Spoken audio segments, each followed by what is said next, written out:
बंदी बनाकर हमारे सामने प्रस्तुत क्यों नहीं किया, जिसने हमारे अनेक वीर राक्षस सैनिकों को समाप्त कर दिया? उसे जीवित रहने का कोई अधिकार नहीं। उसका जीवित रहना हमारी वरदानी शक्ति पर कलंक है। राक्षस वीरों और सेना नायक को महाराज सुदक्षिण ने नहीं बल्कि शिवलिंग से निकली तेज ज्योति ने मारा है। क्या बकवास कर रहे हो तुम? क्या हमारे सेना नायक असलोम भी राक्षस वीरों के साथ मारे गए? कामरूप का राजा दुष्ट सुदक्षिण हमारा सबसे बड़ा शत्रु है। हम उसे अपने हाथों से समाप्त करेंगे। राक्षस वीरों, कामरूप की ओर अभियान करो। पुत्र भीम, तू क्या किसी शिव भक्त को मारने जा रहा है? माता, तुम्हें किसने बताया कि मैं शिव भक्त को मारने जा रहा हूँ? उसी चोटी वाले नारद मुनि ने, जिसने तुझे ब्रह्मा जी की तपस्या का परामर्श दिया था। पुत्र, यदि तूने किसी शिव भक्त को सताने का प्रयास किया तो शिव का प्रकोप तुझे क्षमा नहीं करेगा पुत्र, नहीं करेगा। ब्रह्मा जी ने भी वरदान देते समय यही कहा था। पुत्र, तू अपने इस विचार को त्याग दे पुत्र, विचार को त्याग दे। हाँ, जिस सुदक्षिण ने मेरे सेना नायक असलोम और अनेक राक्षस वीरों को समाप्त कर दिया, मैं उसे जीवित नहीं छोड़ूंगा माता।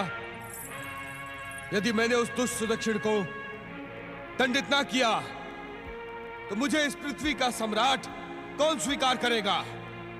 नहीं पुत्र, मैं तुझे इस प्रकार मरने नहीं दूंगी पुत्र, मैं तुझे जाने नहीं दूंगी। मेरा मार्ग छोड़ो माता, मुझे जाने दो। नहीं पुत्र, मैं तुझे जाने नहीं दूंगी। तुम मुझे रोकने वाली कौन होती हो? वरदान पाते ही तुमने मेरा साथ छोड़ दिया। अब मैं भी तुम्हारी बात नहीं मानूंगा। जाऊंगा, अवश्य जाऊंगा। अब मेरी तलवार की प्यास सुदक्षिण के रक्त से ही बुझेगी। नहीं पुत्र, मैं तुझे नहीं जाने दूंगी। तू नहीं जाएगा, कहीं नहीं जाएगा तू। मैं जाऊंगा, अवश्य जाऊंगा। मुझे मृत्यु स्वीकार है, परंतु एक राक्षस द्रोही और पिता के विश्वासघाती का संबोधन नहीं।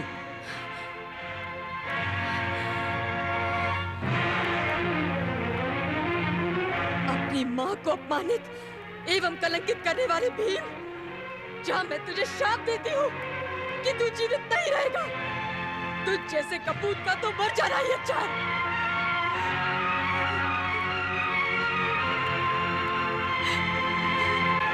महाराज, आपका विचार अति उत्तम है। आज से हम निरंतर शिव पूजन का संकल्प प्रारंभ कर देंगे। आज के बाद हम प्रतिदिन भगवान शिव का व्रत करेंगे और फलाहार करते हुए अपने जीवन का हर क्षण शिव चरणों में समर्पित कर देंगे। तो समय का सदुपयोग करते हुए हमें अपने संकल्प को अभी से प्रारंभ कर देना चाहिए महारानी। अनर्थ हो गया महाराज। वरदानी भीमासुर ने कामरूप देश पर आक्रमण किया है। निर्दोष प्रजाजनों और हमारे सैनिकों को मारते हुए भीमासुर इसी ओर आ रहा है। अब क्या होगा महाराज? भगवान शिव हमारे रक्षक हैं। जिस प्रकार से भीमासुर के सैनिकों से आशुतोष शिव ने पहले भी हमारी रक्षा की थी, उसी प्रकार अब भी करेंगे। देवी सुदक्षिणा, हम शिव पूजन का संकल्प लेकर निकले हैं। पहले हम भगवान शिव का आशीर्वाद प्राप्त करेंगे, फिर हम भीमासुर से युद्ध करेंगे।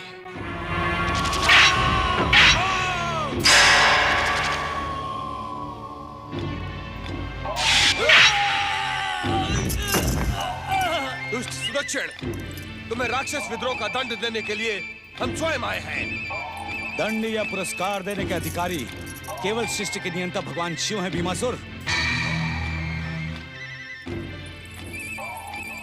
तुम चाह कर भी हमारा कुछ नहीं बिगाड़ सकते, कुछ नहीं। यदि शिव कोप के पात्र नहीं बनना चाहते तो जैसे आए वैसे ही वापस चले जाओ। एक शिव भक्त एक अत्याचारी राक्षस को इस पृथ्वी का सम्राट कदापि स्वीकार नहीं करेगा, कदापि नहीं। भीमासुर, यदि तुमने शिव भक्तों को सताया तो भगवान शिव के हाथों तुम्हारी मृत्यु निश्चित है। यदि तूने किसी शिव भक्त को मारने का प्रयास किया तो शिव का प्रकोप तुझे क्षमा नहीं करेगा। राक्षस वीरों, इस राक्षस शत्रु को बंदी बनाकर सह्याद्री के कारागार में डाल दो। यदि कल तक इसने हमें इस पृथ्वी का सम्राट स्वीकार नहीं किया तो हम इसी खड़क से इसके सर को धड़ से अलग कर देंगे। फिर चाहे परिणाम कुछ भी हो। स्वामी, मैं भी आपके साथ बंदीगृह चलूंगी। संकट की इस घड़ी में मैं आपसे अलग नहीं रह सकती, कदापि नहीं। ओम ब्रह्माय नमः। अनर्थ हो गया परमपिता, अनर्थ हो गया। संसार में ब्रह्म वाक्य मिथ्या हो गया परमपिता। आज दुष्ट भीमासुर इस शिवभक्त को सताने में सफल हो गया। परमपिता अपनी आंखें खोले, आंखें खोले परमपिता।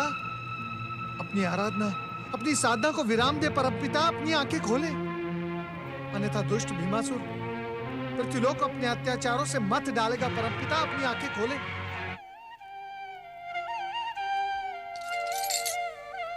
नारद, अत्याचारी का अंत उसके अत्याचार के साथ होना सुनिश्चित हो जाता है। इसलिए इस समय तुम उत्तेजित और विचलित न हो और ध्यान से हमारी बात सुनो। इस समय तुम्हें तुम्हारे कर्तव्य पुकार रहे हैं। मेरे कर्तव्य? नारायण नारायण, मैं कुछ समझा नहीं परमपिता। नारद, महाराज सुदक्षिण और महारानी सुदक्षिणा की शिव भक्ति ही अत्याचारी भीमासुर के अंत का कारण बनेगी। इसलिए उन दोनों को अपने जीवन का हर पल शिव चरणों में समर्पित करना होगा। तुम सह्याद्री के कारागृह जाकर कामरूप के महाराज सुदक्षिण और महारानी सुदक्षिणा की हर प्रकार से सहायता करो। जो आज्ञा परमपिता। ओम नमः शिवाय।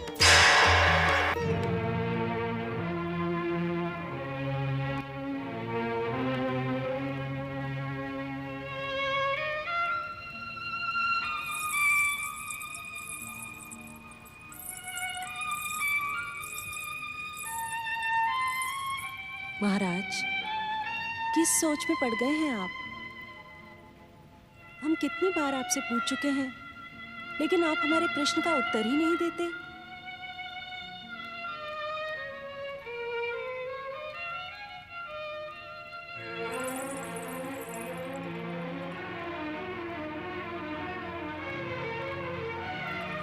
महाराज, क्या सोचा है आपने? सोचना हमारा काम नहीं महारानी। अब हमारे लिए जो कुछ भी सोचना होगा भगवान भोलेनाथ सोचेंगे।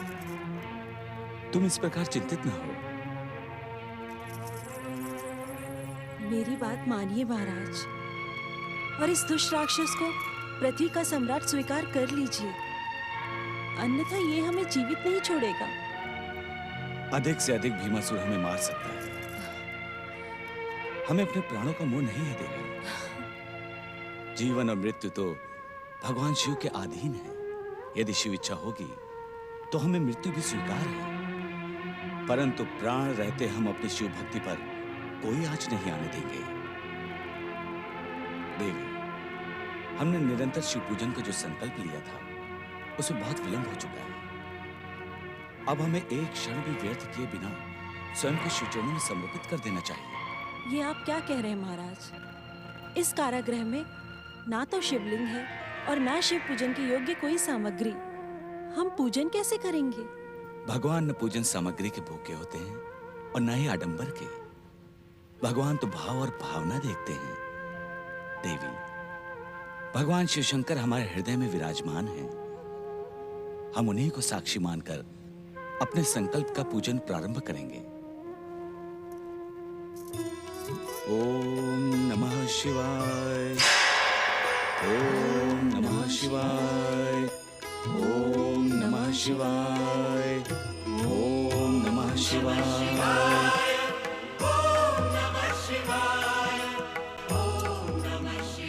आप धन्य है भोलेनाथ और धन्य है आपकी महिमा। अपने भक्तों की सहायता के लिए आप सदा तत्पर रहते हैं। मेरे यहाँ पहुँचने से पहले आप अपने भक्तों की सफलता के लिए अदृश्य रूप से पधार गए। ओम नमः शिवाय, ओम नमः शिवाय, ओम नमः शिवाय। भोलेनाथ, भोलेनाथ, जब आप इस सह्याद्री के कारागृह में पधार ही गए हैं, तो कृपया अपने इन भक्तों को अपने साक्षात दर्शन भी दें।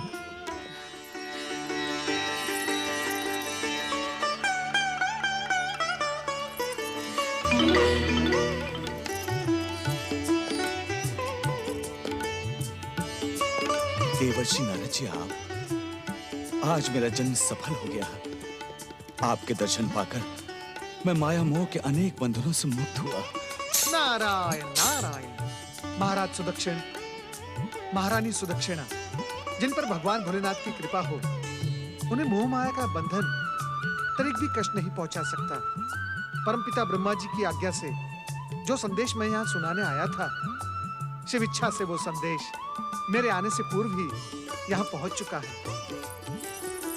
इसी प्रकार अपने जीवन का प्रत्येक क्षण भगवान भोलेनाथ के चरणों में समर्पित करते रहो। भगवान भोलेनाथ आप दोनों की रक्षा करेंगे और अत्याचारी को दंडित भी करेंगे। यही परमपिता ब्रह्मा जी का संदेश है। आप दोनों का कल्याण हो। ओम नमः शिवाय।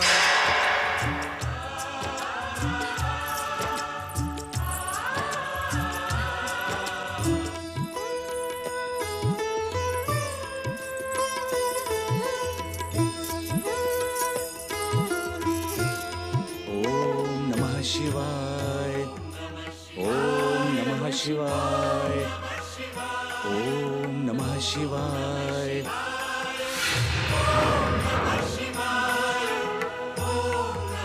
दुष्ट सुदक्षिण, तू अपनी तंत्र मंत्र की शक्ति से मुझे इस कारागृह में नष्ट करने के लिए शिव पूजन कर रहा है, किंतु मैं तुझे अपने अमंगल का कोई काम नहीं करने दूंगा। त्याग दे इस शिव भक्ति को।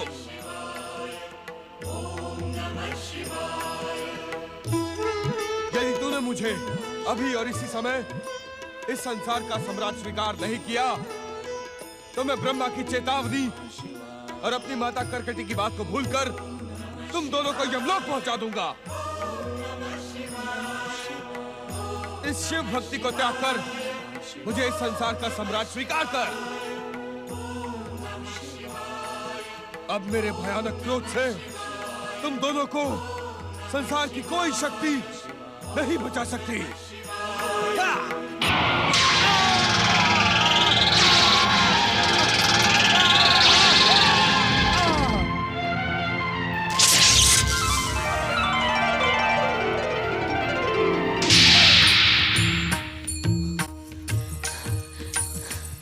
जय हो प्रभु।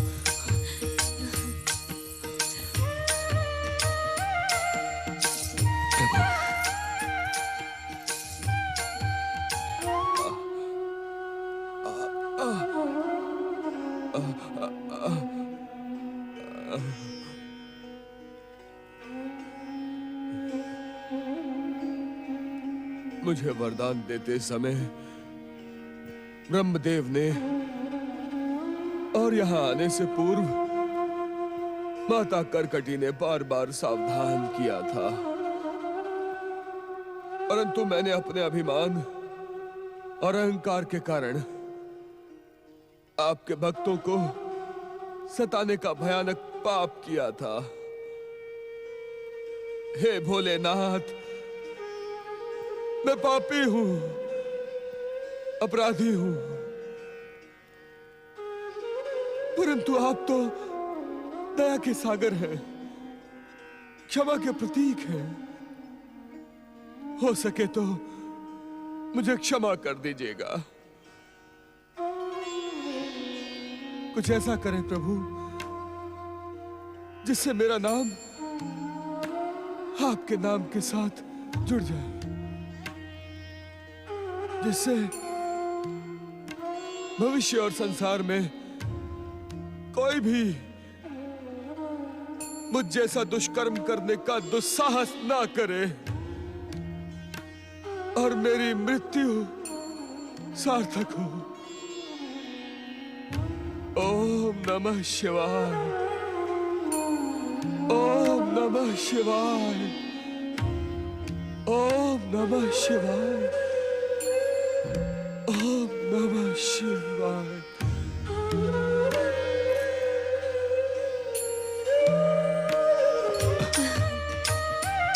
भोलेनाथ की जय हो, भोलेनाथ की जय हो।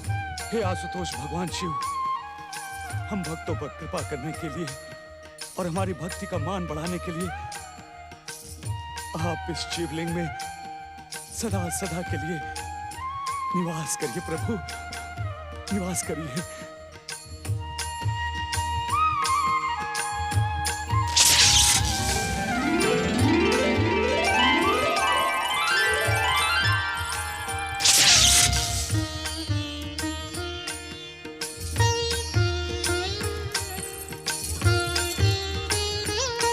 भगवान भोलेनाथ की जय।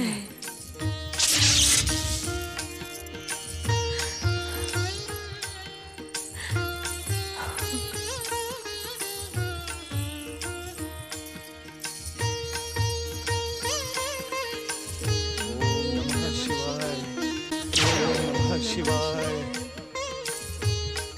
भगवान शिव शंकर की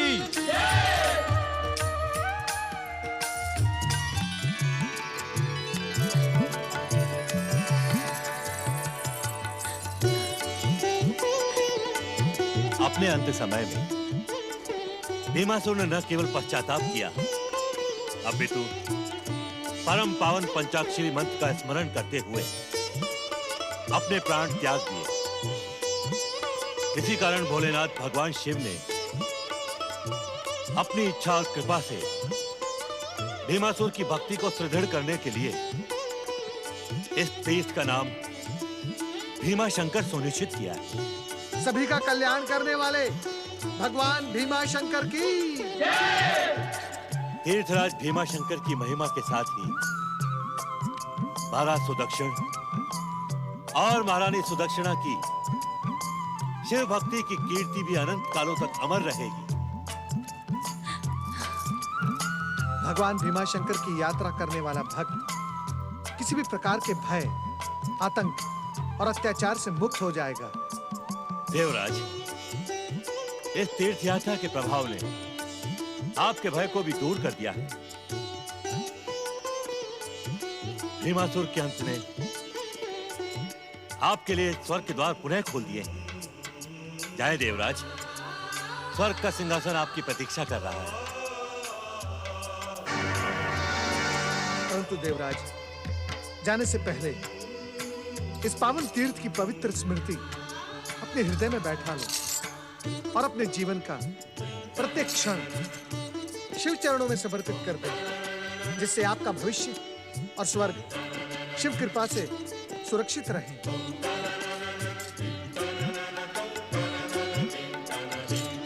भय मुक्त करने वाले भगवान श्री भीमा शंकर की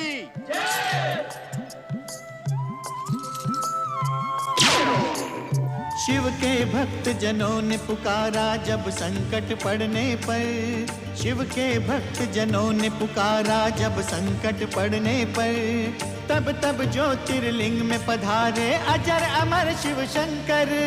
अजर अमर शिव शंकर, अजर अमर शिव शंकर, अजर अमर शिव शंकर, अजर अमर शिव शंकर, अजर अमर शिव शंकर, अजर अमर शिव शंकर, अजर अमर शिव शंकर, अजर अमर शिव शंकर।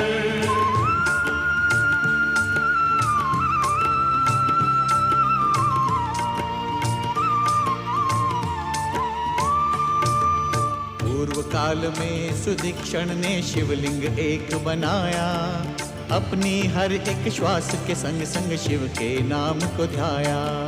भीमासुर को पता चला तो शिवलिंग निकट वो आया, करने लगा अपमान वो शिव का, क्रोध में था भरमाया। वार लिंग पे करने लगा वो भीमेश्वर जी प्रकट हुए, भीमासुर का वध कर डाला केवल एक हुंकार लिए। तब से ज्योतिर्लिंग में भीमा शंकर जी विख्यात हुए, उनके मनोरथ हो गए पूरे जिसने इनके दर्श किए। जय जय भीमा शंकर, जय जय भीमा शंकर, जय जय भीमा शंकर, जय जय भीमा शंकर।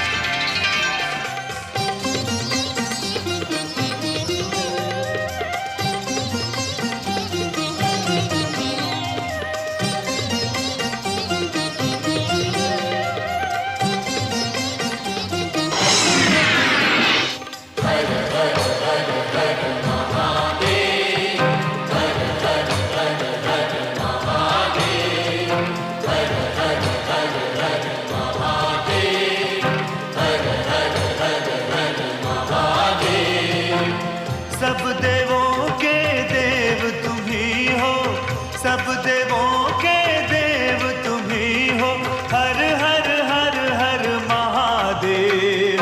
हर हर हर हर महादेव, हर हर हर हर महादेव, हर हर हर हर महादेव, हर हर हर हर महादेव। हर हर महादेव। हर हर महादेव। ओम नमः शिवाय। परमपिता, प्रार्थना के मध्य भगवान भोलेनाथ का ये रूप परिवर्तन किस बात का संकेत है? नारद, इस संसार के कण कण में महादेव ही समाये हुए हैं। इस संसार के हर रूप में भगवान शिव ही तो हैं। भगवान शिव अपनी इच्छा से कोई भी कैसा भी रूप धारण कर सकते हैं। नारद, नारद, एक बात और है। चमत्कारी शिव लीला के इस रहस्य को यदि तुम बुद्धि और विवेक से जानने का प्रयास करोगे तो अवश्य जान पाओगे। नारायण नारायण। परमपिता, बुद्धि और विवेक साथ नहीं दे रहे हैं।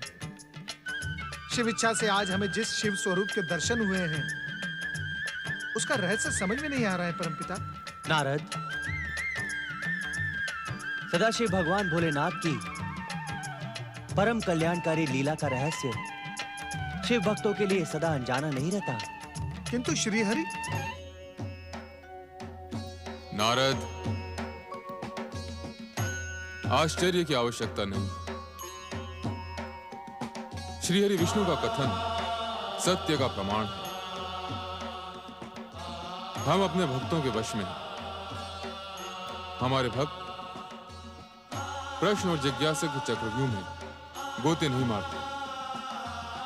रूप परिवर्तन का यह संकेत सरल और साधारण है। शिव शिव शिव शिव शिव शिव।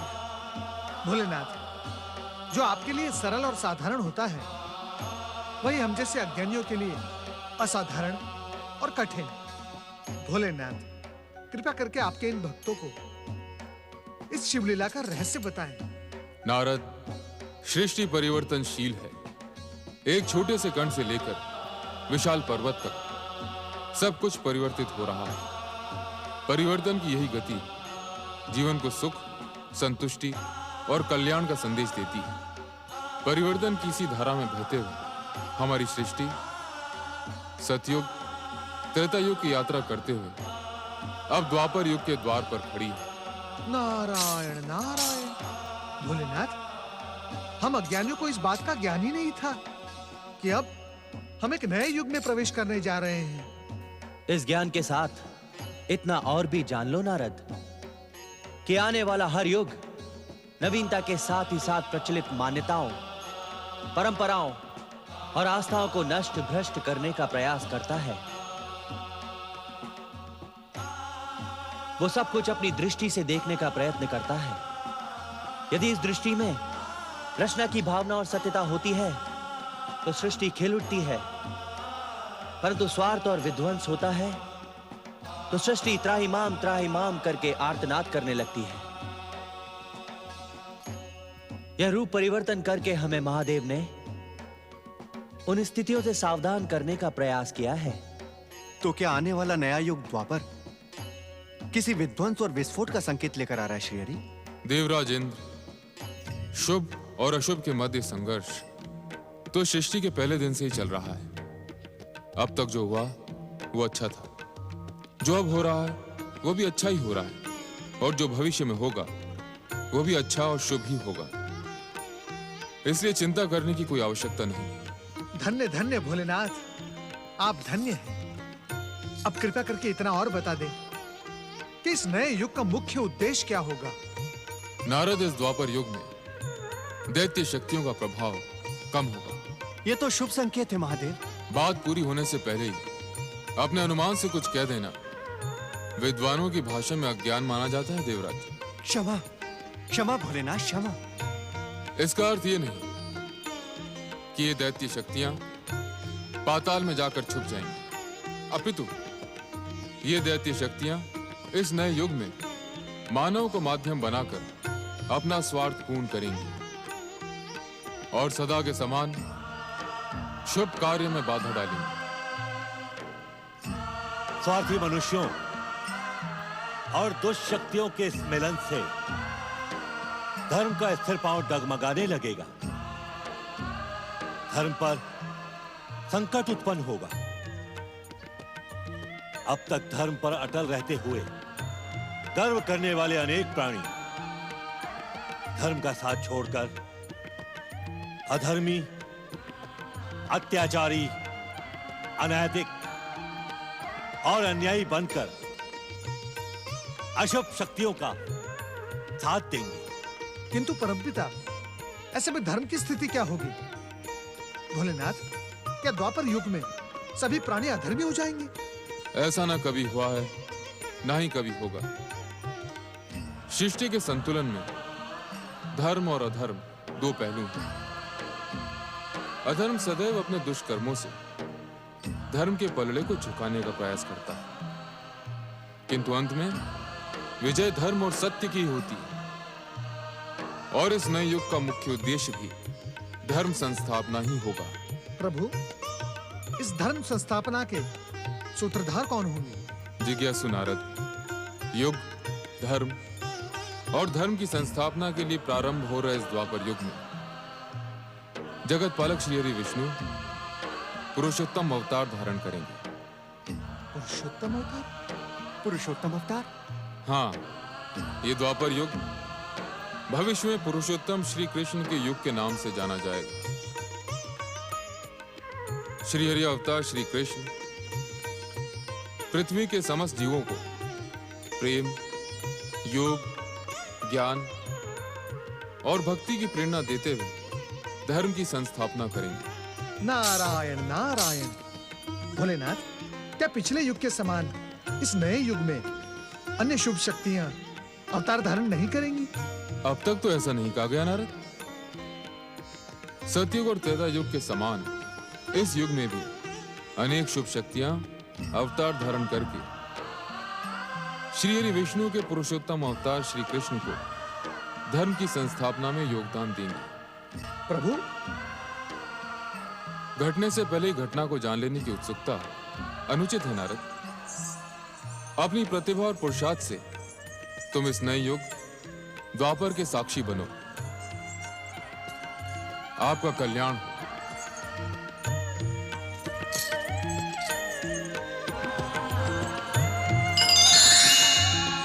नए युग का साक्षी बनने के लिए नारद के साथ ही साथ सभी शुभ शक्तियां अपने अपने धाम को लौट गईं। शिवेच्छा से सृष्टि की अनंत यात्रा में द्वापर युग का प्रारंभ हुआ।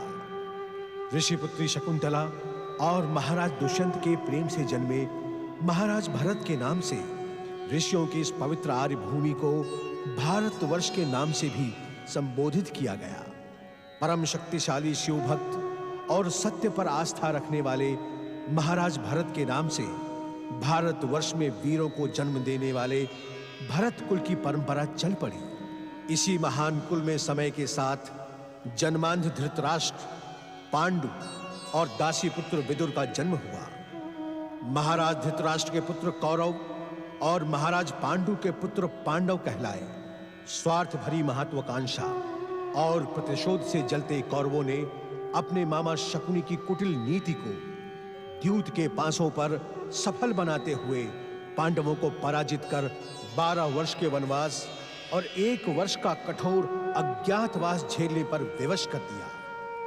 ज्येष्ठ कुरुपुत्र दुर्योधन अपनी इस सफलता से अभिमान के शिखर पर जा बैठा। अभिमानी दुर्योधन ने अट्टहास करते अपने भाई दुशासन से कहा, भरी सभा में द्रौपदी का चीर हरण करके तुमने वीरता का ढोंग करने वाले पांडवों को कहीं मुंह दिखाने के योग्य नहीं छोड़ा। आप सत्य कहते हैं भ्राताश्री। मुझे पूरा विश्वास है कि हस्तिनापुर से निकलकर अपमान और कलंक का दंश धोने के लिए पांडव चुल्लू भर पानी में डूब मरे होंगे। ऐसे घोर अपमान के बाद भ्राता कोई वीर जीवित नहीं रह सकता, परंतु अभी तक मेरे घोर शत्रु पांडवों के मृत्यु का समाचार क्यों नहीं आया? क्यों नहीं आया? कहीं ऐसा तो नहीं कि पांडवों को धूत क्रीड़ा में पराजित देखकर हमारे गुप्तचर सुस्त हो गए? सुस्त तो नहीं भ्राताश्री, परंतु निश्चिंत तो हम भी हो गए हैं। जब तक पांडव हमारे सामने शत्रु बनकर हस्तिनापुर में थे, तब तक हम दिन रात उन्हें नीचा दिखाने की योजना बनाते रहते थे। अब जबकि द्यूत क्रीड़ा में पांडव पराजित होकर 12 वर्षों का वनवास और 1 वर्ष के कठोर अज्ञातवास के लिए निकल चुके हैं, तब मानो ऐसा लगता है कि हमारे लिए कोई काम ही ना बचा हो। अनुज, मैं पांडवों की ओर से बिल्कुल निश्चिंत हो गया हूं। लज्जा के दंड से भले ही पांडव जीवित बच जाएं, परंतु वन का कठोर जीवन उनके मनोबल को नष्ट भ्रष्ट कर देगा। पांडव, प्रणाम मामा श्री। आयुष्मान बाबा। मामा श्री, जब से आपने पांडवों को धूत क्रीड़ा में पराजित किया है, तब से आपके चलने, आपके उठने, आपके बैठने, आपके सोचने में विजय का विजय घोष सुनाई देता है। विजय वीर मामा श्री की जय हो। दुशासन बोलो, विजय वीर मामा श्री की जय हो। भांजो, मैंने सदैव तुमसे ये कहा है कि ये केवल मेरे पास से नहीं है, ये तो मेरी सेना है, सेना। मामा श्री, मुझे तो पूरा विश्वास है कि सोते जागते हर समय पांडवों को आपके पासों की सेना दिखाई देती होगी। हतभागा युधिष्ठिर तो चौंक चौंक कर पौ बारा कहते हुए रात में भी उठ बैठता होगा। सावधान भांजो, सावधान रहो। ये जो मेरे पासों की सेना है ना, इन्हीं के कारण तुम्हें आज ये महान अवसर और विजयश्री प्राप्त हुई है। परंतु कहीं ऐसा ना हो,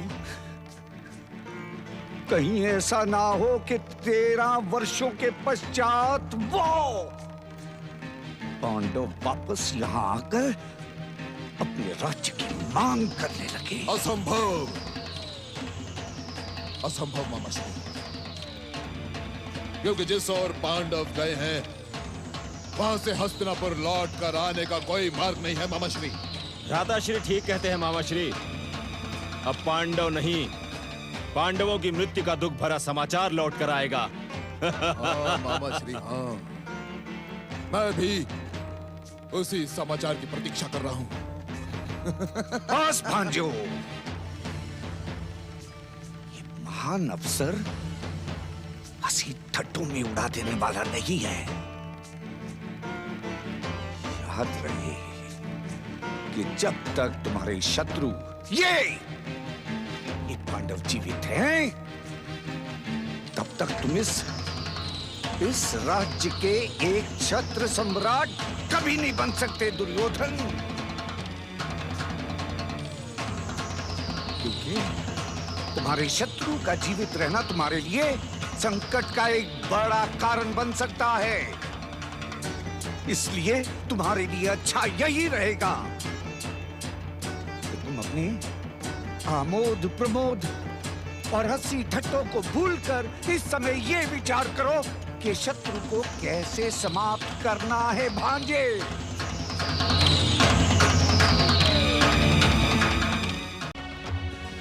मार्ग के इन कांटों को मैं जड़ मूल के साथ उखाड़ कर फेंक देना चाहता हूं, परंतु मामा श्री, मुझे ऐसा कोई उपाय, ऐसा कोई विचार दिखाई नहीं देता जिससे सांप भी मर जाए और लाठी भी न टूटे। हाँ मामा श्री, हमें छोड़कर हस्तिनापुर का हर व्यक्ति पांडवों में आस्था रखता है। द्यूत में आपने पांडवों को द्यूत के नियम अनुसार ही हराया, परंतु भ्राताश्री को कितनी निंदा झेलनी पड़ी, कितने ही आरोप और प्रत्यारोप सहने पड़े। इसलिए हम चाहते हैं कि पांडवों को किसी ऐसी योजना से समाप्त किया जाए जिससे भ्राताश्री को कोई भी निंदा, आरोप, प्रत्यारोप ना लगे। मुझे किसी आरोप, प्रत्यारोप और निंदा की चिंता नहीं है दुशासन। मैं तो केवल इस सत्य को जानता हूँ कि हस्तिनापुर का सच्चा उत्तराधिकारी मैं हूँ। केवल नेत्रहीन हो जाने से मेरे पिताश्री के साथ जो अन्याय हुआ, वो अन्याय मेरे साथ नहीं हो सकता, क्योंकि हस्तिनापुर के राज सिंहासन पर मैं, हस्तिनापुर नरेश, महाराज धृतराष्ट्र का ज्येष्ठ पुत्र दुर्योधन ही बैठेगा और कोई नहीं। परंतु मामाश्री, आप मुझे कोई ऐसा उपाय बताएं मामाश्री, जिसमें हमें कुछ न करना पड़े, कुछ नहीं। भांजे, यही उपाय तो मैं लेकर आया हूं तुम्हारे पास, यही उपाय। भांजे, तुम्हें हस्तिनापुर के राज सिंहासन पर बैठा देखने के लिए मेरी आंखें तड़प रही हैं, मेरी आंखें तड़प रही हैं भांजे। महाराज दुर्योधन की जय जयकार सुनने के लिए मेरे कान तरस रहे हैं। परंतु मैं ये भी अच्छी तरह से जानता हूं कि इस तड़पन को मिटाने के लिए तुम्हारे मामाश्री को ना जाने कितनी और परीक्षाएं देनी होंगी। मामाश्री, आप किस उपाय की बात कर रहे थे? आजू, तुमने रुद्र अवतार महर्षि दुर्वासा के क्रोध के बारे में अपने गुरुओं से अवश्य सुना होगा। महर्षि दुर्वासा? हाँ, महर्षि दुर्वासा।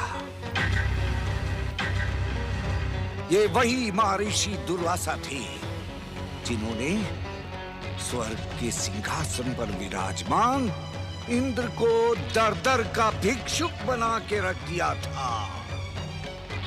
भांजे, उनके क्रोध को कौन नहीं जानता। यदि तुम इस क्रोधी दुर्वासा को प्रसन्न कर दोगे तो उन पांडवों का सर्वनाश सुनिश्चित है, सुनिश्चित। परंतु मामाश्री, महर्षि दुर्वासा को प्रसन्न करना भी सरल नहीं है। भांजो, युधिष्ठिर को भी द्यूत में हराना कोई सरल नहीं था, है ना भांजे? किंतु हारा, पुरुषार्थ नहीं करोगे भांजे तो विजयश्री कैसे प्राप्त होगी? प्रयास करो भांजे, प्रयास करो। प्रयास तो मैं अवश्य करूंगा मामाश्री, पर यदि महर्षि दुर्वासा क्रोधित हो गए तो क्या? भांजे, कभी कभी तुम्हारी इन्हीं बातों पे हंसने का बड़ा मन होता है।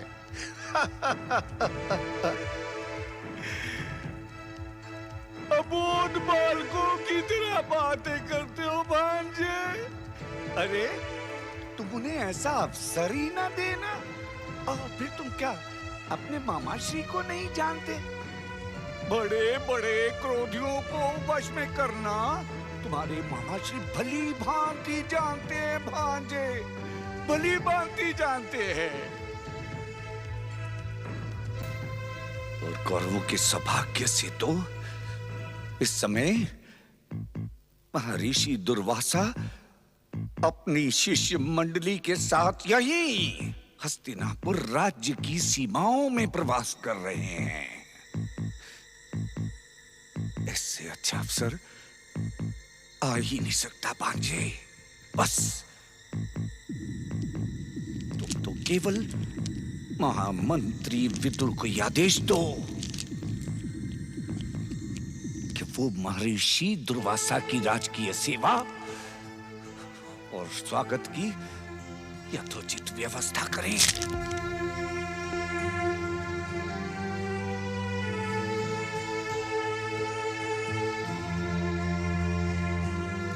प्रणाम दादाश्री। आयुष्मान भव, नीतिमान भव, सदाचारी भव। कहें युवराज दुर्योधन, किस कारण से आपने मेरा स्मरण किया है? काका श्री, गुरुओं के पुण्य प्रभाव से प्रसन्न होकर धर्म की साक्षात मूर्ति रुद्र अवतार महर्षि दुर्वासा इन दिनों हस्तिनापुर के सीमाओं में प्रवास कर रहे हैं। क्षमा करें युवराज, भरत वंश के पुण्य को कुरुओं का पुण्य न कहें। ऋषिवर इस समय भरत वंश की भूमि पर है। ये भरत वंश के पुण्य का प्रताप है कि आर्यावर्त के महान और तेजस्वी ऋषि इस भूमि पर आने के लिए इच्छुक होते हैं। महामंत्री विदुर, आपसे कोई वाद विवाद नहीं करना चाहती और ना ही ये कोई प्रतियोगिता का विषय है कि भरतवंशियों ने अधिक पुण्य किए या फिर कुरुवंशियों ने, किंतु कदाचित आप ये भूल रहे हैं कि इस समय हस्तिनापुर पर कुरुवंशियों का शासन है। केवल शासन हो जाने से ये बात सिद्ध नहीं होती गांधार नरेश शकुनी। काका श्री, मामा श्री आपसे पहले भी कह चुके हैं कि हम इस बात को वाद विवाद का विषय नहीं बनाना चाहते। हम तो केवल इतना चाहते हैं कि जब तक महर्षि दुर्वासा हस्तिनापुर में है तब तक उनकी और उनके शिष्य मंडली की देखरेख हस्तिनापुर राज्य की ओर से होनी चाहिए। सुंदर, अति सुंदर। युवराज का विचार प्रशंसा के योग्य है, परंतु हस्तिनापुर का महामंत्री होने के नाते मैं आपको सावधान कर देना चाहता हूं। यदि आप रुद्रावतार महर्षि दुर्वासा का उपयोग अपने व्यक्तिगत कार्य सिद्धि के लिए करना चाहते हैं तो युवराज न करें, क्योंकि महर्षि दुर्वासा का क्रोध और शाप भय और विध्वंस का ही दूसरा नाम है। काका श्री, मुझे इस नीति ज्ञान की आवश्यकता नहीं है। मैंने गुरुकुल में अपने गुरुओं से महर्षि दुर्वासा के विषय में अनेक कथाएं सुनी हैं। मैं जानता हूं युवराज, आपने गुरुकुल में बहुत सारी कथाओं का श्रवण किया है और मैं ये भी जानता हूं कि आपने उन कथाओं का मनन नहीं किया है। आप हस्तिनापुर के युवराज और भावी सम्राट का अपमान कर रहे हैं महामंत्री विदुर। ये अपमान नहीं, सत्य का ज्ञान है गांधार नरेश शकुनी, जिसे कह देना मैं अपना कर्तव्य समझता हूं। गुरु, वैद्य और सचिव यदि अपनी बात नहीं कहेंगे तो राज्य की कीर्ति ही नष्ट हो जाएगी। काका श्री, आपने निसंकोच अपनी बात कही, हमने सुनी और सुनी नहीं बल्कि समझ भी ली। हम इस बात से सावधान हैं काका श्री कि महर्षि दुर्वासा का क्रोध हमारे सर्वनाश का कारण बन सकता है। और इसी कारण काका श्री, हम महर्षि दुर्वासा को प्रसन्न करना चाहते हैं। और इतना ही नहीं काका श्री, हम उनकी सेवा करके अपने सौभाग्य में वृद्धि करना चाहते हैं। ऐसा ही होगा युवराज। मैं कल प्रातः ही सेवा और सुविधा की व्यवस्था के साथ महर्षि दुर्वासा के चरणों में आपके प्रणाम के साथ चला जाऊंगा युवराज। हम चाहते हैं कि इस महान अवसर पर महामंत्री विदुर के साथ युवराज दुर्योधन के प्रतिनिधि के रूप में प्रिय दुशासन भी जाए, है ना युवराज? सत्य कहा आपने मामा श्री। काका श्री, अनुज दुशासन भी आपके साथ जाएगा।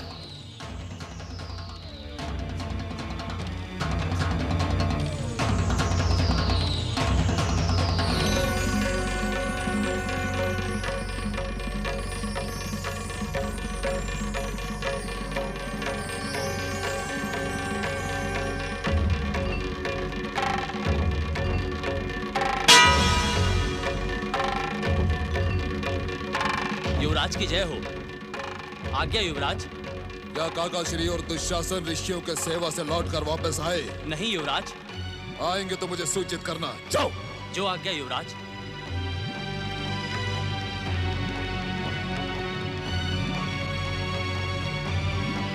अब तो मुझे भी चिंता होने लगी है भांजे। अब तक तो प्रिय दुशासन को आ जाना चाहिए था। कहीं ऐसा तो नहीं कि अपने स्वभाव के अनुरूप महात्मा विदुर ऋषियों को नीति पाठ सिखाने बैठ गए और उधर महर्षि दुर्वासा अपने स्वभाव के अनुरूप क्रोधित हो गए। यदि ऐसा हुआ तो इसीलिए मैं काकाश्री को वहां नहीं भेजना चाहता था मामाश्री। केवल आपकी हट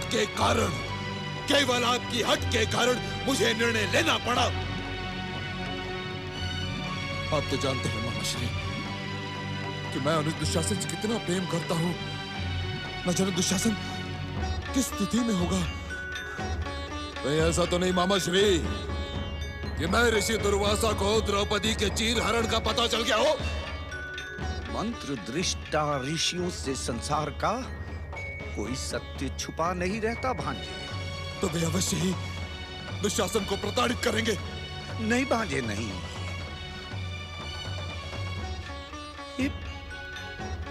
ये ऋषि मुनि पुरानी घटनाओं को माध्यम बनाकर अपनी बातें नहीं किया करते। अरे ये तो सेवा और भावना से प्रसन्न हो जाते हैं। और मुझे पूरा विश्वास है भांजे कि दुशासन की सेवा से वे लोग अवश्य प्रसन्न होंगे। हाँ। और आपका विश्वास कभी असत्य नहीं हो सकता मामाश्री। देखा ना। आओ अनुज आओ। मुझे तुम्हारी चिंता हो रही थी। अच्छा पहले ये बताओ कि तुम ऋषियों को प्रसन्न करने में सफल रहे। भविष्य और विधाता जिसके साथ हो वो कभी असफल नहीं हो सकता भ्राताश्री। और आपके आशीर्वाद से हम न केवल महर्षि सुवासा को प्रसन्न करने में अपितु हस्तिनापुर आमंत्रित करने में भी सफल रहे। सुहासा? ये सुहासा कौन है? मैंने तुम्हें ऋषि दुर्वासा की सेवा में भेजा था। ये सुहासा कौन है दुशासन? भांजे सुवासा नहीं जानते। ये सुवासा महर्षि दुर्वासा ही तो हैं। इनके क्रोध और आक्रोश के कारण जनता इन्हें सुवासा नहीं दुर्वासा पुकारने लगी। और फिर समय के साथ साथ इसी नाम से ये प्रचलित और प्रसिद्ध हुए। ठीक वैसे ही भांजे इस प्रकार तुम्हारा नाम हम सब ने सुयोधन रखा था। हाय हाय कितना प्यारा नाम था। किंतु इन पांडवों की कुटिलता से हस्तिनापुर के नागरिक तुम्हें दुर्योधन कह के संबोधित करने लगे। दुर्योधन। और अब तो तुमने भी ये नाम स्वीकार कर लिया। अर्थात समाज के जिस हीन मनोवृत्ति ने मुझे अपना शिकार बनाया, लगभग वैसी हीन भावना के शिकार महर्षि सुवासा भी हुए हैं।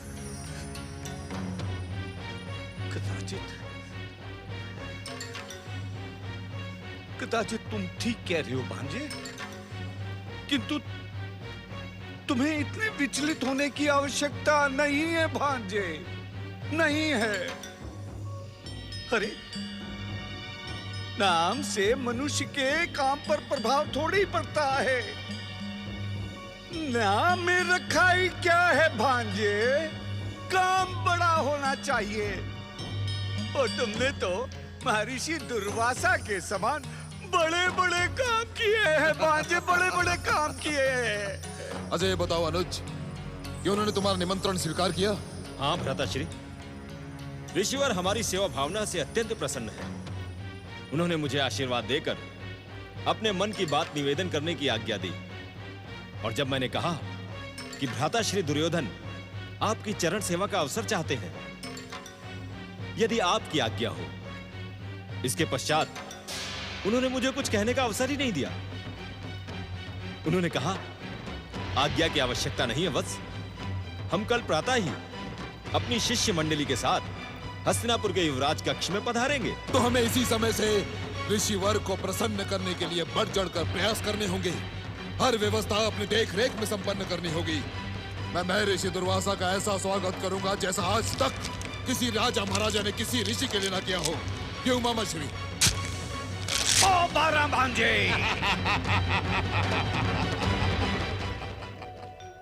रुद्रावतार महर्षि सुवासा की, रुद्रावतार महर्षि सुवासा की, रुद्रावतार महर्षि सुवासा की, रुद्रावतार महर्षि सुवासा की। प्रणाम ऋषिवर। गांधारी पुत्र, हम तुम्हारी सेवा भावना से अति प्रसन्न हैं। ऋषि धर्म की मर्यादा का पालन करते हुए हम महलों में प्रवेश नहीं करते, परंतु तुम्हारी भक्ति और आस्था की उपेक्षा करना हमने उचित नहीं समझा। इसीलिए हम स्वयं तुम्हारा आतिथ्य स्वीकार करने हस्तिनापुर के युवराज महल चले आए। आहो भाग्य ऋषिवर, आहो भाग्य।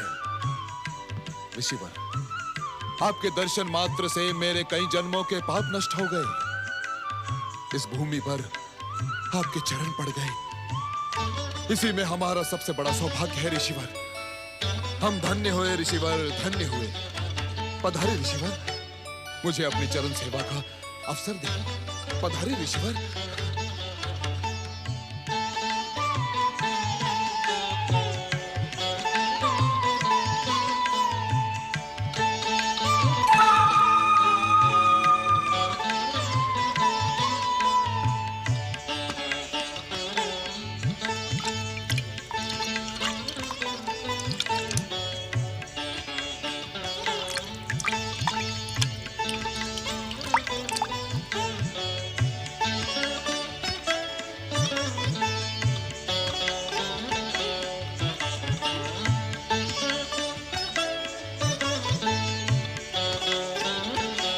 रुद्रावतार महर्षि सुवासा की, रुद्रावतार महर्षि सुवासा की, रुद्रावतार महर्षि सुवासा की, रुद्रावतार महर्षि सुवासा की, रुद्रावतार महर्षि सुवासा की, रुद्रावतार महर्षि सुवासा की।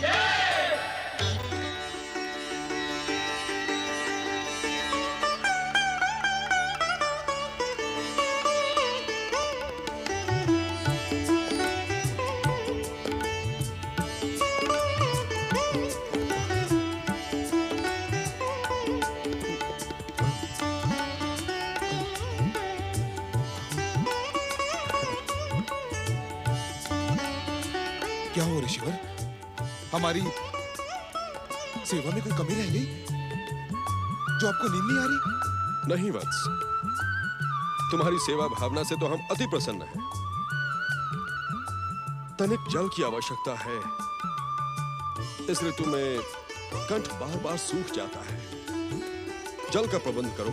दुशासन जी।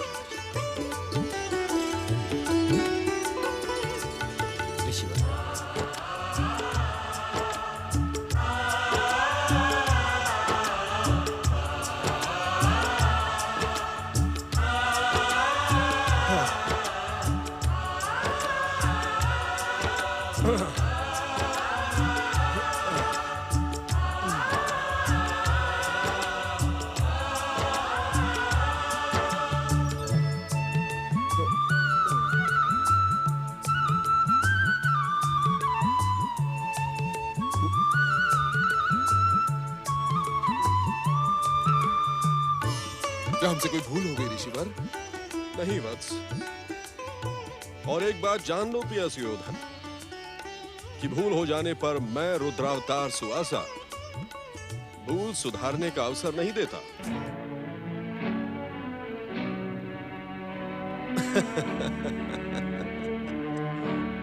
भयभीत और विचलित होने की आवश्यकता नहीं है वत्स।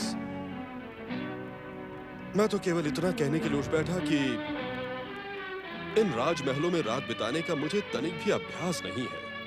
अरे मैं ठहरा भयानक जंगलों में वास करने वाला एक सन्यासी, इसलिए यदि मुझे नींद आ जाए तो तुम दोनों कहीं चले मत जाना। यहीं खड़े रहकर पवन का संचार करते रहना बस। कहीं ऐसा ना हो कि घोर यत्न करने पर नींद आए और फिर गर्मी के कारण लौट जाए। आप निश्चिंत रहें ऋषिवर, हम आपकी चरण सेवा से कहीं नहीं जाएंगे। सत्य तो यह है भगवान कि यदि मुझे कई जन्मों तक आपकी चरण सेवा करने का अवसर मिले तो मैं स्वयं को धन्य समझूंगा।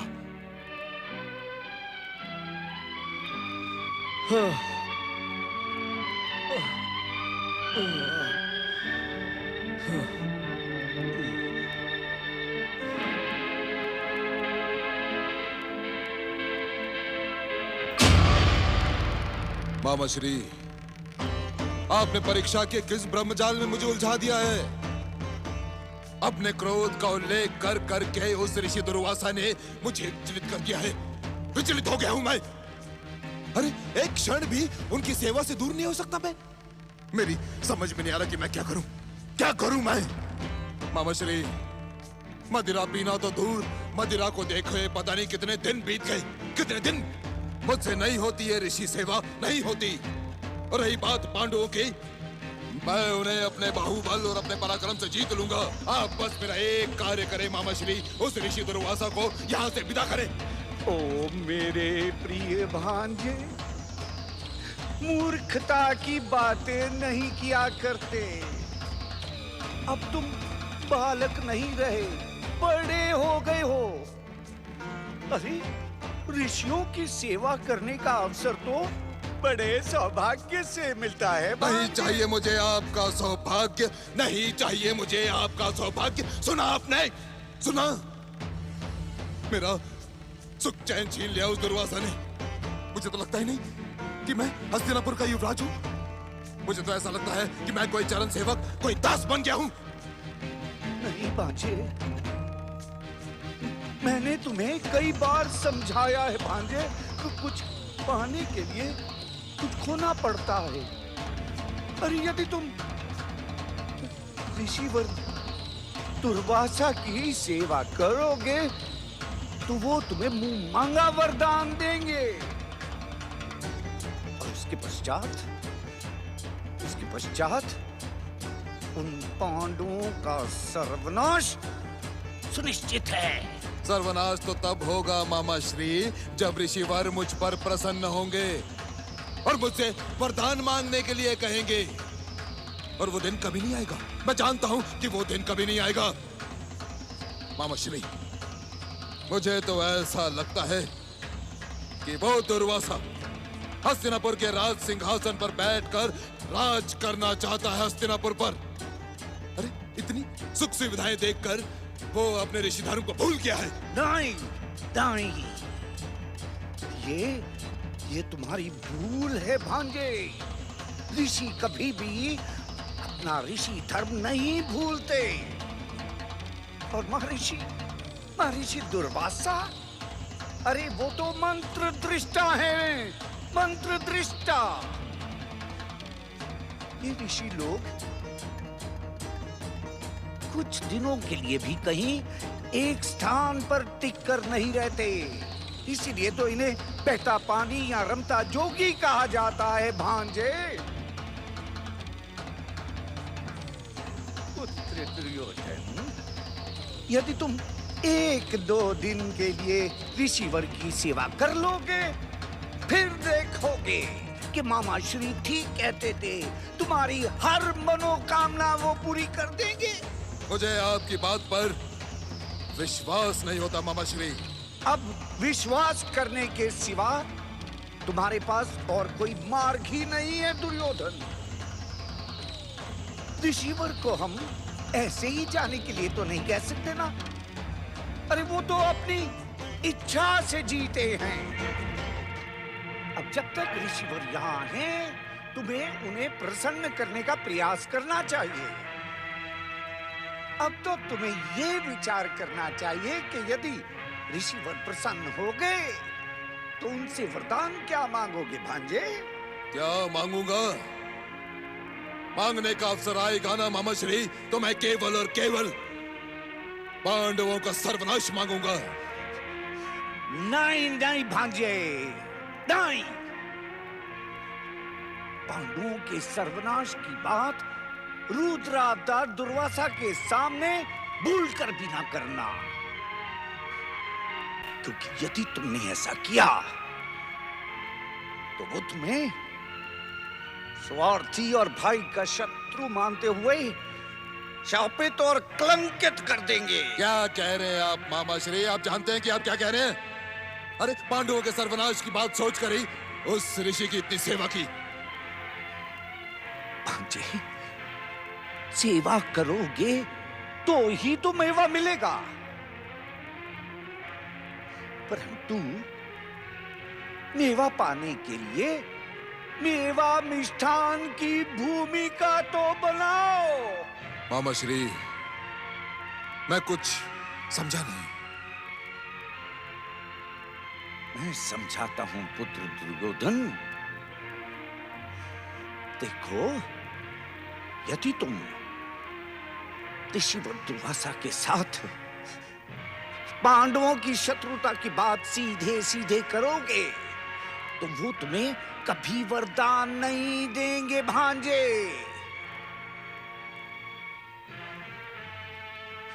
वो क्या कहते हैं कि जब कोई काम सीधी उंगली से ना हो तो उंगली टेढ़ी कर लेनी चाहिए भांजे।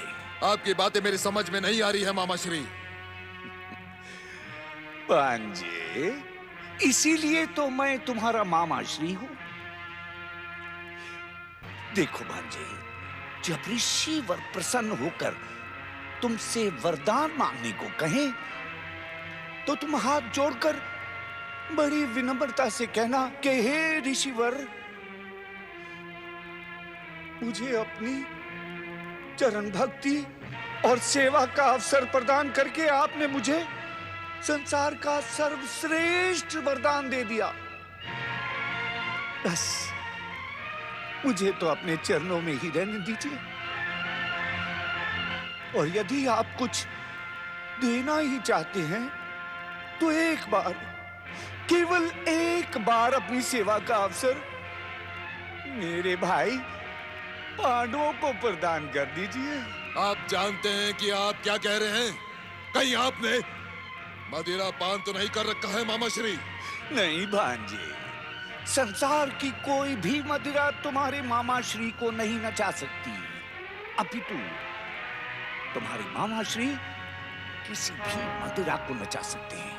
परंतु मामा श्री, पांडवों के पास ऋषियों को भेजने का क्या उद्देश्य? मैं किसी भी मूल्य पर ऋषिवर को पांडवों के पास नहीं जाने दूंगा, माने नहीं जाने दूंगा। संकेत को समझो भांजे। पांडव इस समय वनवासी हैं, अभाव का जीवन व्यतीत कर रहे हैं। यदि इस समय ऋषिवर दुर्वासा अपने शिष्य मंडली के साथ उनके यहाँ अतिथि बनकर जाते हैं भांजे, तो वो उन्हें खिलाएंगे कैसे? अरे जिनका अपना खाने का ठिकाना ना हो वो किसी को क्या खिलाएगा? और ऋषि को सामने पाकर अपना अतिथि धर्म ना निभा पाने के कारण या तो पांडव आत्महत्या कर लेंगे या फिर ऋषिवर अपने शाप से उन्हें नष्ट भ्रष्ट कर देंगे। धन्य धन्य आप मामा श्री और आपकी चतुराई। यदि ऋषिवर ने मुझसे वरदान मांगने के लिए कहा तो मैं उनसे यही वरदान मांगूंगा मामा श्री, यही वरदान। भांजे दुर्योधन, इस वरदान के साथ तुम्हें एक बात और मांगनी होगी। कौन सी बात मामा श्री? तुम ऋषि से कहना कि जब पांडवों के साथ साथ द्रौपदी भी भोजन से तृप्त हो चुकी हो तब अपनी शिष्य मंडली के साथ पांडवों के सौभाग्य में वृद्धि करने ऋषिवर जाएं। परंतु ऐसा क्यों मामा श्री? तुम नहीं समझोगे भांजे। द्यूत से पराजित और अभाव से त्रस्त पांडवों के उद्धार के लिए पांडवों के कुल पुरोहित धौम्य ने युधिष्ठिर से सूर्य की आराधना कराई थी।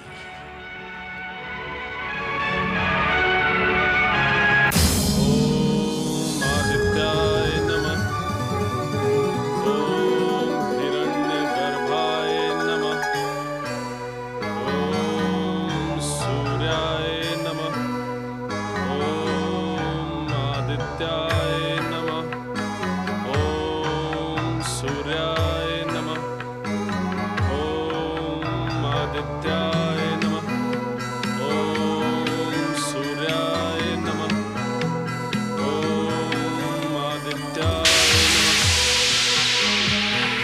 ओम सूर्याय नमः।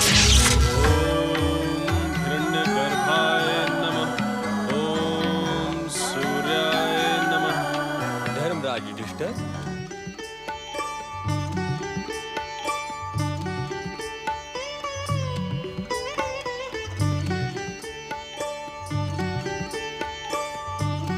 हे हिरण्यगर्भ भगवान सूर्य, आप अखिल संसार के नेत्र और समस्त प्राणियों की आत्मा हैं। आपके दर्शन पाकर मेरा जीवन धन्य हो गया। आपकी जय हो भगवान सूर्य, आपकी जय हो। धर्मराज युधिष्ठिर, अपने कुल पुरोहित द्रोण ऋषि के कहने पर तुमने मुझे प्रसन्न करने वाले 108 नामों को सिद्ध किया है। मैं तुम्हारे मन की अभिलाषा जानता हूं। तुम्हें तुम्हारी इच्छित वस्तु अवश्य मिलेगी। वनवास के इन 12 वर्षों तक तुम्हें अन्न का दान मैं अवश्य करता रहूंगा।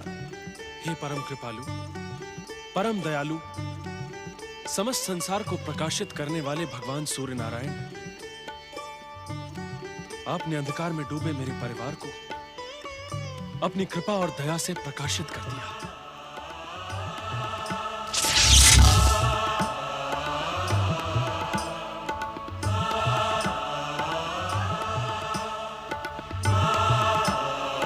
वत्स, ये अक्षय पात्र है। इसमें बना हुआ भोजन सदा अक्षय रहता है, अर्थात कभी समाप्त नहीं होता। तुम जितना भोजन चाहोगे इस पात्र से प्राप्त कर सकते हो। धर्मराज, तुम्हारे रसोई घर में जो कुछ भी फल, मूल, शाक आदि 4 प्रकार के भोजन की सामग्री बनाई गई हो, वो तब तक अक्षय रहेगी जब तक तुम्हारे घर की गृहिणी अर्थात तुम्हारी पत्नी द्रौपदी भोजन न कर ले।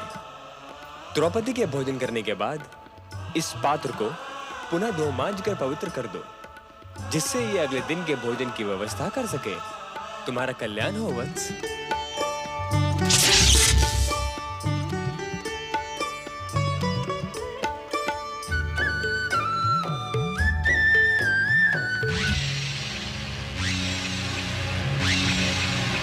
मामा श्री, मैं ऋषिवर से ऐसा ही वरदान मांगकर उन पांडवों को भयानक संकट में ढकेल दूंगा। भ्राताश्री, भ्राताश्री, शुभ सूचना है भ्राताश्री। ऋषिवर ने अपने प्रस्थान की घोषणा कर दी है और वे शीघ्र ही आपको अपनी सेवा में बुला रहे हैं। अरे भांजे दुशासन, तुमने पुत्र ऋषिवर से अपने भ्राताश्री के बारे में क्या कहा? मैं मूर्ख नहीं हूं मामाश्री। जब ऋषिवर ने मुझसे भ्राताश्री के विषय में पूछा तो मैंने उनसे कह दिया कि भ्राताश्री आवश्यक राजकीय कार्य में व्यस्त हैं और वे शीघ्र ही आपकी सेवा में उपस्थित होंगे। अरे वाह वाह भांजे, तुम्हारी चतुराई तो प्रशंसा के योग्य होती जा रही है? ये सब आपके साथ और आशीर्वाद का नतीजा है मामाश्री। हाँ मामाश्री, मुझे आशीर्वाद दें कि मैं ऋषिवर से वो वरदान प्राप्त करने में सफल रहूं जिससे सूर्यदेव का अक्षय पात्र भी मैं ऋषि दुर्वासा के क्रोध से पांडवों की रक्षा ना कर सके। आशीर्वाद दें। बस विजयी भवा।